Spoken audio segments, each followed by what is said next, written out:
এখন একটা মজার জিনিস দেখাবো। মজার জিনিসটা দেখতে থাকুন, দেখতে দেখতেই আশ্চর্য হয়ে যাবেন, আর আশ্চর্য হতে হতেই আমার প্রেমে পড়ে যাবেন। হয়তো এটাই হতে চলেছে পৃথিবীর অষ্টম আশ্চর্য।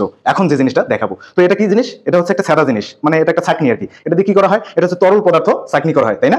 তরল পদার্থ কি হয়? এই যে এভাবে ছাকনি করা হয়, মানে হচ্ছে কি তরল পদার্থটা নিচ দিয়ে পড়ে যায়, পড়ে গেল, তাই না? তো এই তরল পদার্থটা আমরা হচ্ছে এই ছাকনির সাহায্যে কিভাবে আটক করতে পারবো? কি আশ্চর্য হয়ে যাচ্ছেন? হ্যাঁ, এটাই হতে চলেছে অষ্টম আশ্চর্য, যে এই সাদা জিনিস দিয়ে আমরা কিভাবে এই পানিটাকে আটক করব। তো চলুন দেখা যাক। আপনাদের কাছে কি এরকম কোনো বুদ্ধি আছে? যদি থাকে তাহলে কমেন্ট করে অবশ্যই জানাবেন। তো দেখুন আমরা কিভাবে এটাকে, অর্থাৎ এই বোতলের পানিটাকে আটক করতে পারি। এই যে দেখুন, আটক হয়ে গেছে। কি হয়ে গেছে না? আরে আটক হলো কিভাবে?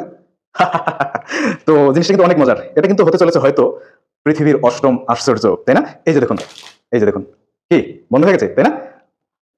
তো হয়তো এর পিছনে কোনো বিজ্ঞান আছে, আমার মনে হয় এখানে ফিজিক্স আছে। তো আমি এটার রহস্য উন্মোচন করার চেষ্টা করছি। আপনারা যদি কোনো কিছু জেনে থাকেন তাহলে অবশ্যই কমেন্ট করে জানাবেন। ধন্যবাদ।